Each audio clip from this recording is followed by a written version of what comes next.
Computer science videos here today to show you guys in tutorial 20 how to repost a video on Instagram using the application called GRIDS for Instagram using a computer. Without further ado, let us start the video. So the first thing we need to do is go all the way down to the dock, click on the application itself called GRIDS, and then go to the search box, search for anything computer related. We have it on screen, computer science. We can go to the hashtags, click on computer science.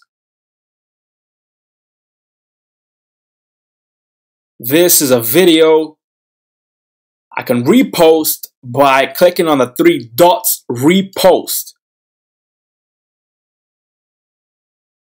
Here is the video, here is the description.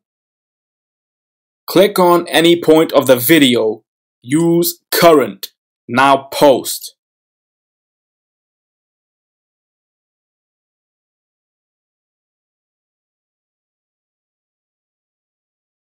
Go back to my page, click on the profile, refresh.